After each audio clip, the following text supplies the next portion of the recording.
Hi everyone, a very happy and warm good morning to you all. UPSC mains answer writing practice में आज हम GS1 में geography का एक topic ले रहे हैं which is mangroves and coastal ecology. Mangroves क्या होते हैं? जो मार्शी एरिया के अंदर पेड़ पौधे लगते हैं, जैसे सुंदरवन है, ठीक है, दैट्स अ मैनग्रोव एरिया। तो ये मार्शी एरिया सलाइन वाटर के अंदर ये पेड़ लगता है। और जो सुंदरवन में वेस्ट बंगाल में डेल्टा के पास हमको मिलता है, वो सुंदरी नाम का एक मैनग्रोव ट्री है, उसी के नाम पे उसका नाम सुंदरवन रखा गया है।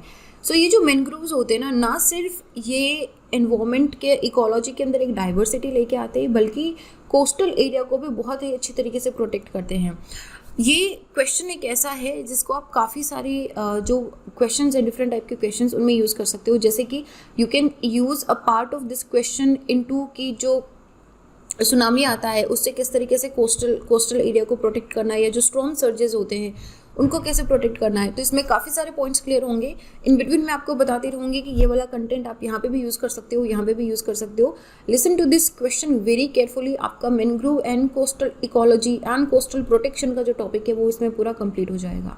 सो द क्वेश्चन इज 2019 में क्वेश्चन आया था, discuss the cause of depletion of mangroves and explain there importance in maintaining the coastal ecology. बहुत ही सिंपल सा क्वेश्चन है। क्वेश्चन के दो पार्ट हैं। पहले पार्ट में पूछ रहा है कि मैनग्रोव का डिप्लीशन क्या हो रहा है, उसका कॉज क्या है, ठीक है। तो पहला क्वेश्चन तो हो गया cause of depletion. Second question में पूछा है उनका इम्पोर्टेंस क्या है in maintaining the coastal ecology. Coastal ecology की जगह यहाँ पे आपको कोस्टल लाइव्स भी दिया जा सकता है, यहाँ पे आपको कोस्टल एरिया भी दिया जा सकता है, यहाँ पे मैनग्रोव को हटा के आपको कोरल दिया जा सकता है, आपको सी ग्रास दी जा सकती है, ठीक है। कहने का मतलब ये है कि कोई ऐसी चीज़ जो ओशन में हमारे शोर के पास ही लगती है, वो समुद्र से आने वाले जो बोल सकते हो कि प्रहार होते हैं, प्रहार, I am using the word here, से होने वाली जो इम्पैक्ट्स होते हैं उनको कैसे मिनिमाइज करती है। तो ये मैनग्रोव के साथ कोरल एंड सी ग्रास का भी देख लो आप, इसी तरीके से सेम मैकेनिज्म होगा। आई बी टेलिंग यू कि किस तरीके से होता है, कैसे हम इसको मल्टीपल यूज़ कर सकते हैं, and will just see it into one by one. तो सबसे पहले तो मैनग्रोव होता क्या है? मैनग्रोव ना सॉल्ट टॉलरेंट वेजिटेशन है।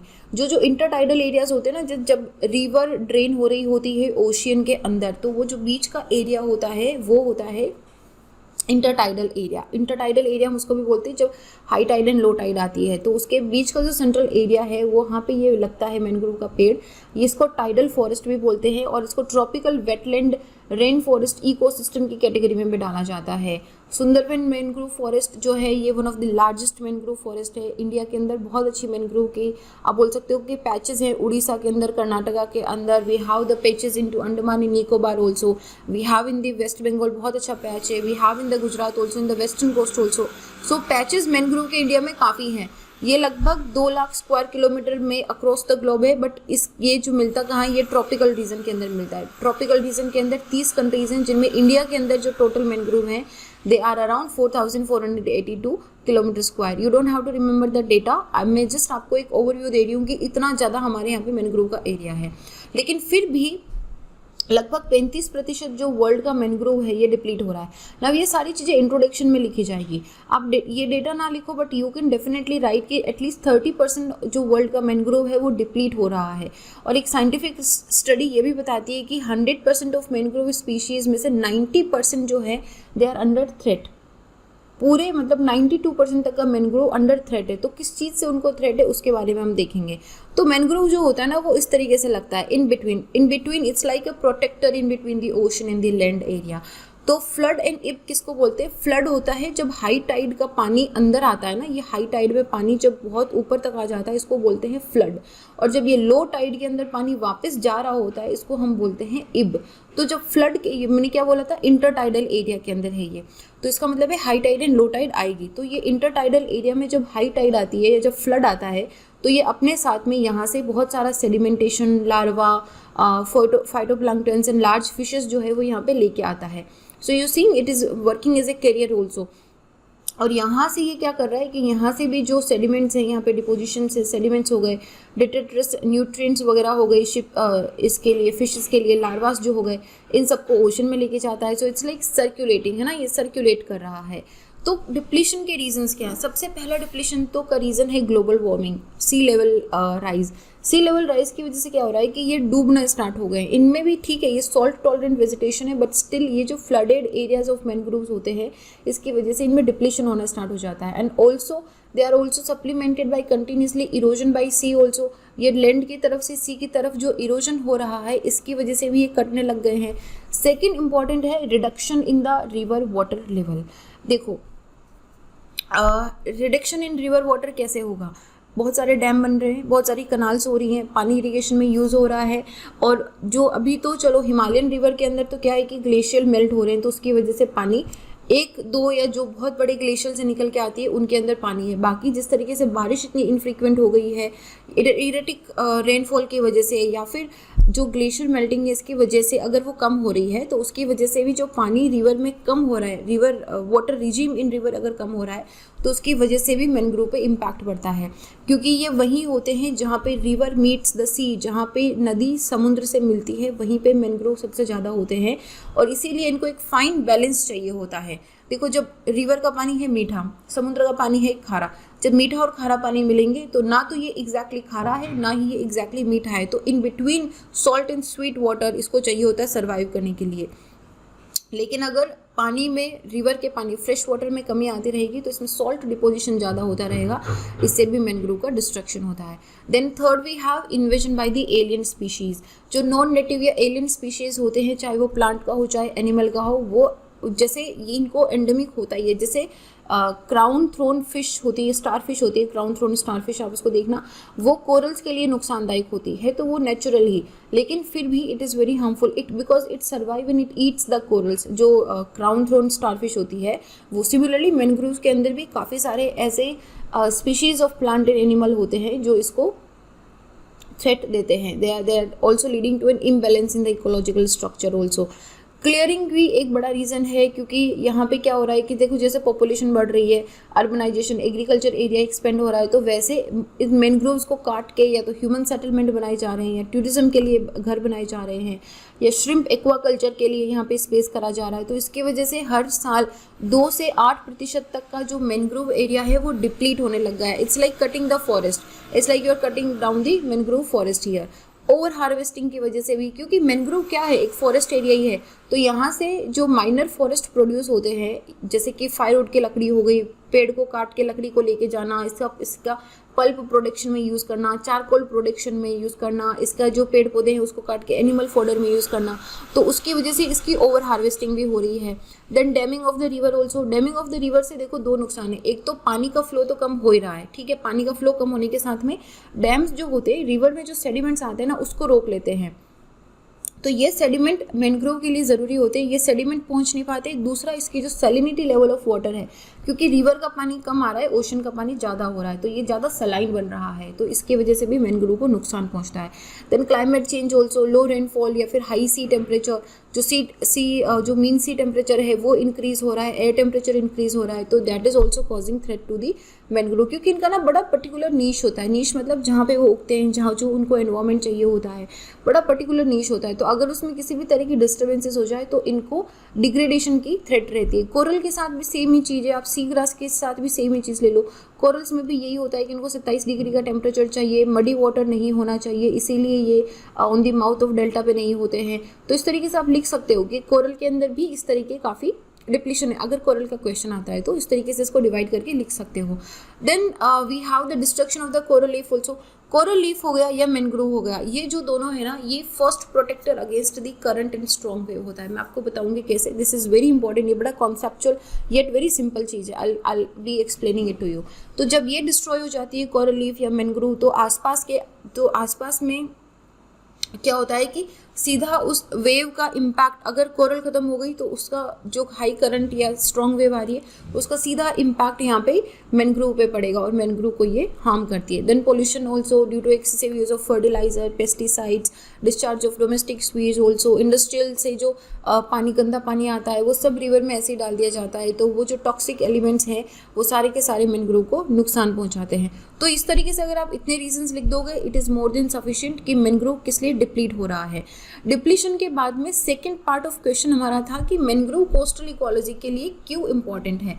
देखो कोस्टल इकोलॉजी किसको बोली, जो हमने कोस्टल एरिया के आसपास में जो इकोसिस्टम है उसको हमने कोस्टल इकोलॉजी बोला है।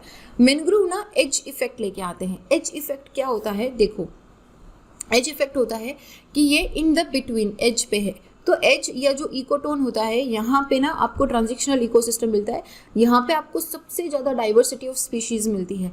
लैंड पे आपको इतनी नहीं मिलेगी, एक्वेटिक के अंदर आपको इतनी नहीं मिलेगी, लेकिन जो ये सेंटर वाला एरिया होता है जहाँ पे दोनों से ट्रांजिशन हो रहा है, ये ट्रांजिशन वाले एरिया पे इसको बोलते हैं एज इफेक्ट। इसकी वजह से यहाँ पे सबसे ज़्यादा रिच फ्लोरा एंड फौना पाया जाता है, इसीलिए ये one of the most productive terrestrial ecosystem भी इसको मानते हैं। ये नेचुरल एंड रिन्यूएबल रिसोर्सेज माना जाता है मैंग्रोव को। जैसे सुंदरबन है गेंजेटिक डेल्टा के अंदर 30 प्लांट स्पीशीज ऑफ मैंग्रोव है उस सिंगल एरिया के अंदर, और इसकी बड़ी एक इकोलॉजिकल नीश होती है for a very wide variety of organisms. जो यहाँ पे जो दिख रहे हैं आपको ये ट्रांजिशनल इकोसिस्टम के अंदर जो ऑर्गेनिजम्स होते हैं ये इसी नीश में रहते हैं। तो अगर इसमें कुछ चेंजेस आए, जैसे इसमें कम फ्रेश वाटर या ज़्यादा सलाइन वाटर या ज़्यादा फ्रेश वाटर या कम या ज़्यादा सेडिमेंटेशन आए, तो इनका जो वो नीश है ना वो डिस्टर्ब हो जाता है। नीश डिस्टर्ब होते ही मैंग्रोव्स प्लस यहाँ पे जो इकोसिस्टम है वो यहाँ पे डिस्टर्ब हो जाता है। ठीक है, तो ये हो गया। And this is just an overview कि क्या क्या होता है। जैसे ये फिल्टर रन ऑफ करता है, यहाँ से क्या जो भी गंदगी या सेडिमेंटेशन आता है इसको सेटल डाउन करता है। पानी ज़्यादा यहाँ उछलता नहीं है, शांत पानी रहता है, तो यहाँ पे ये एज अ फिल्टर भी वर्क करता है। ये कार्बन को ट्रैप करता है पीट के अंदर, यहाँ पे जो हमारे ऑर्गेनिक ऑर्गेनिजम्स होते हैं उनके थ्रू पीट में इनको ये ट्रैप करता है। ये हैबिटेट प्रोवाइड करता है, बहुत ही खूबसूरत हैबिटेट प्रोवाइड करता है, यहाँ पे नीश एनवायरनमेंट प्रोवाइड करता है। ये लैंड एरिया को फ्लडिंग, जो सी से जो सीधी वेव्स आ रही होती है, चाहे वो हाई टाइड की वेव हो, चाहे वो सुनामी की वेव हो, चाहे वो स्टॉर्म सर्जेस की वेव हो, वो सब वेव मैंग्रोव से टकरा के यहाँ पे protector as a protector work करता है, और वो सारी यहाँ पे लैंड एरिया को इतना हिट नहीं कर पाती है। ये वाटर क्वालिटी को इम्प्रूव करता है। ये फिशिंग एरियाज को, क्योंकि हमने क्या देखा था फ्लड एंड ईव दोनों के अंदर लार्वास जो हैं वो इन एंड आउट हो रहे हैं, तो ये फिशिंग ग्राउंड बहुत अच्छा होता है। और ये एटमॉस्फेयर से CO2 को कैप्चर करता है, यहाँ पे कार्बन सिक्वेस्ट्रेशन भी वर्क करता है। तो ये इसके थोड़े से मल्टीपल यूजेस हैं, वन बाई वन देखेंगे। पहले तो मैंग्रोव जो है वो as a water filter and purifier work करते हैं। ठीक है, जैसे कि वेटलैंड्स होते हैं, वेटलैंड्स को क्या बोलते हैं हम, किडनीज बोलते हैं ना। तो सिमिलरली मैंग्रोव भी वाटर फिल्टर एंड प्यूरिफिकेशन का काम करते हैं। जो पानी फ्लड प्लेन से रिवर से आ रहा है ओशन में, मैंग्रोव उस सेडिमेंटेशन को फिल्टर डाउन कर देता है, उसको एकदम फिल्टर सेडिमेंटेशन को नीचे बिठा देता है और पानी को छान के साफ करके उसको ओशन के अंदर डालता है। तो इसके वजह से जो कोरल लीफ या जो कोस्टल इकोलॉजी है इसको प्रोटेक्ट करता है। सेकेंड, क्योंकि ये फॉरेस्ट है तो यहाँ से जाहिर सी बात है हमको टिम्बर हो गया, फायरवुड हो गया, मेडिसिनल प्लांट्स हो गए, एडिबल प्लांट्स हो गए, ये सब जो लोकल फॉरेस्ट प्रोड्यूस या जो माइनर फॉरेस्ट प्रोड्यूस होते हैं वो लोकल पीपल को यहाँ पे मिलते हैं। थर्ड, क्योंकि वो इन माइनर फॉरेस्ट प्रोड्यूस को पिक करते हैं, उसको सेल करते हैं, तो उनको एम्प्लॉयमेंट अपॉर्चुनिटीज़ भी मिलती है यहाँ पे। थर्ड, फोर्थ वेरी इंपॉर्टेंट कि they work as a shock absorber. Shock absorber क्या होता है, जैसे धक्का लगा उसने शॉक एब्जॉर्व कर ली। ठीक है, जैसे हम लोग बाइक वगैरह या गाड़ी में भी शॉक एब्जॉर्वर लगाते हैं कि सडनली आप ब्रेक लगाओ तो शॉक एब्जॉर्व कर ले, तो ये भी ऐसे ही वर्क करती है। क्या होता है कि जब हाई टाइड या वेव आती है ना, तो ये इस कोस्ट लाइन को पूरा प्रोटेक्ट करती है। इस तरीके से पानी जब इसके अंदर आएगा तो क्या होता है, पानी को एक बैरियर मिल रहा है। पानी के सामने जैसे ही बड़ी वेव, सुनामी या स्टॉर्म सर्जेस या स्ट्रॉन्ग करंट आया, बहुत तेज़ी से पानी आ रहा है, बट पानी इससे टकरा के क्या होगा, स्पीड उसकी स्लो हो जाएगी, और पानी इसी के अंदर अगर स्पीड स्लो हो जाएगी तो पानी बहुत दूर तक जाएगा नहीं। तो इस तरीके से ये प्रोटेक्ट करता है। तो जैसे सर्च लेवल विद मैंग्रोव इतना ही जाएगा। देखो ये रेड लाइन दिख रही है आपको, ये रेड लाइन है सर्ज लेवल विदाउट मैंग्रोव्स। अगर यहाँ पे सर्ज क्या होता है, स्टॉर्म सर्जेस, जैसे साइक्लोन वाला चैप्टर हमने पढ़ा था तो मैंने बताया था कि सर्जेस क्या होता है, कि जब साइक्लोन आता है तो उसमें बहुत तेज़ हवा चलती है। बहुत तेज़ हवा के साथ में जब वो हवा सी से लैंड की तरफ चलती है तो इस तेज़ हवा के साथ में समुद्र का जो पानी होता है वो लैंड पे आ जाता है। वो पानी होता है सलाइन, खारा पानी होता है। वो खारा पानी क्या करता है, कोरोजन करता है, एग्रीकल्चर ज़मीन को पूरा ख़राब कर देता है, हर जगह पे घुस जाता है और उस पूरे एरिया को बेरन एरिया कर देता है वो। तो इसलिए स्टॉर्म सर्जेस का पानी नुकसान पहुँचाता है। तो मैंग्रोव क्या करता है, यहाँ पे स्टॉर्म सर्जेस का पानी जब ये आ रहा है तो ये इसको एज ए बैरियर यहाँ पे मिलेगा। तो ये बैरियर जैसे आएगा इसकी एनर्जी ब्रेक हो जाएगी। ब्रेक होते ही स्टॉर्म सर्जेस का पानी जो है वो इससे दूर नहीं जाएगा, इतना ही रहेगा। लेकिन अगर मैंग्रोव्स नहीं लगाए हैं तो ये पानी पूरा का पूरा अंदर लेवल तक चला जाता है और वापस स्टॉर्म सर्जेस जब आएंगे तो और भी ज़्यादा ये नुकसान फैलाता है। तो इस तरीके से ये as a shock absorber work करता है। तो ये मतलब इनकी इंपॉर्टेंस इतनी है कि पूरे कोस्टल रेगुलेशन के अंदर, साइंटिफिक मैनेजमेंट प्रैक्टिसेस में, लोकल कम्युनिटीज़ में इनके कंजर्वेशन की, मैनेजमेंट की बहुत ही आप बोल सकते हो कि दे रियली पुट एफर्ट, और इसका स्ट्रिक्ट इन्फोर्समेंट भी हो रहा है। क्योंकि अभी रिसेंटली अगर आप देख रहे हो कंटिन्यूसली, तो जब हमने साइक्लोन वाला डिस्कशन करा था, तो साइक्लोन में भी मैंने आपको बताया था कि पहले जो उड़ीसा में साइक्लोन आया था उसकी वजह से काफ़ी सारे मैनग्रोव जो हैं वो ख़त्म हो गए थे। क्योंकि जाहिर सी बात है ना यार, पानी जब इतनी तेज़ी से आ रहा है, विंड भी इतना तेज़ी से चल रही है, it is definitely protecting you, but वो इसको नुकसान भी पहुंचा रहा है। तो ऐसे में इनके कंजर्वेशन की काफ़ी ज़्यादा ज़रूरत महसूस होती है। तो डिट्रॉइटेशन ऑफ मैनग्रोव जो है ना, इसका बड़ा सीरियस कॉन्सिक्वेंसेस है। अगर आप वहाँ रहते हो या अगर आप कभी गए हो, देन ओनली यू अंडरस्टैंड कि उनका इंपॉर्टेंस क्या है। हम में भी इतना हिंटरलैंड में बैठ के हमको लगे कि हम सिर्फ बुक में पढ़ रहे हैं, बट एक्चुअली इट इज़, अगर मैनग्रोव्स ख़त्म हुए, अगर या मैनग्रोव्स का डिग्रेडेशन होता है, तो उसके साथ में वहाँ की बायोडाइवर्सिटी, वहाँ के स्पीशीज़, वहाँ का genetic erosion, coastal erosion, flooding area बहुत हो जाएगा, वाटर क्वालिटी डिक्लाइन हो जाएगी, बहुत सारे इश्यूज आ जाएंगे, not just for the human but for the aquatic flora and fauna also. तो इसीलिए गवर्नमेंट ने काफ़ी सारे अटेम्प्ट्स करे हैं, कुछ सीरियस इनिशिएटिव्स भी लिए हैं कि इस इम्पॉर्टेंट इकोसिस्टम को प्रोटेक्ट करा जाए, इसमें इस तरह की सस्टेनेबिलिटी लगाई जाए ताकि इस पूरे एरिया का कंजर्वेशन हो सके। सस्टेनेबल मैनेजमेंट प्लान इस तरीके से डेवलप होना चाहिए कि वहाँ पे जो लोकल कम्युनिटीज़ हैं, जिनका लाइवलीहुड मैनग्रोव पे डिपेंड करता है, उनको इसके अंदर एज ए पार्ट बनाया जाए, और वर्ल्ड का largest mangrove system which is in the present and for the future generation also, it should be conserve, it should be preserve. ठीक है, क्योंकि ये मतलब आप देखो, just take a holistic look into कि मैनग्रोव्स कितने ज़्यादा इंपॉर्टेंट है। तो इस तरह का ना आप कोरल में भी लिख सकते हो। कोरल के अंदर भी सेम यही चीज़ होती है कि इस तरीके से जब कोरल लीफ्स यहाँ पे होती है ना, तो वो एज अ वेव हाइट जो होती है उसको ब्रेक कर देती है। ठीक है, अगर आपने NCERT fundamental of physical geography के अंदर ओशन वाला चैप्टर पढ़ा है, then you must be knowing this thing कि जैसे जैसे ये जो वेव है, अगर ये शोर के पास आती है, तो जैसे ही यहाँ पे इसकी जो वेव हाइट है कम होगी, तो इसकी वेव हाइट हिट होते ही, कम होते ही यहाँ पे लेमडा जो है, अगर ये 4th या आई थिंक हाफ अगर हो जाता है, तो ये क्या करती है, यहाँ पे ब्रेक हो जाती है, वेव ब्रेक हो जाती है। तो कोरल लीफ जो है ना, यही वेव ब्रेकेज यहाँ पे प्रोवाइड करते हैं। तो इस तरीके से आप इसमें कोरल के अंदर भी लिख सकते हो। So these are like some example, जैसे वाटर फिल्टर वाला एग्जांपल है, आप कोरल के अंदर भी लिख सकते हो। शॉक एब्जॉर्बर आप इसमें भी लिख सकते हो। It provides diversity to the aquatic flora and fauna, वो भी आप लिख सकते हो कोरल के अंदर भी। अभी रिसेंटली इन करंट अफेयर हमने एक वीडियो करा था कि क्यों कोरल लीफ बहुत ज़्यादा ज़रूरी है। Just watch that video also, with it आपका coral and mangrove completely done हो जाएगा। ठीक है, so this was it. I hope कि क्वेश्चन आपको पूरा समझ आ गया होगा कि क्या डिप्लीशन ऑफ मैनग्रोव्स हो रहा है, क्या उनकी इंपॉर्टेंस है कोस्टल इकोलॉजी के अंदर। And this is it. Do keep writing answers also. Prelims अभी 3 महीने दूर है, सो आप अभी अपना मेंस का तैयारी भी साथ में कर सकते हो। And also do little bit of mock papers also. Mock जो क्वेश्चंस होते हैं प्रीलिम्स के, you can keep attending that those questions also. So that is it. मेरा नाम संतोष है। अगर आप मुझसे जुड़ना चाहते हैं तो इंस्टा या टेलीग्राम पे little_simple_बुद्धा पे सर्च करके जुड़ सकते हैं। इस वीडियो का PDF आपको टेलीग्राम से मिल जाएगा, आप यहाँ से डाउनलोड कर सकते हैं। This is it. अपना ध्यान रखिए। Stay happy, stay hydrated. I'll see you guys in the next. Jai Hind.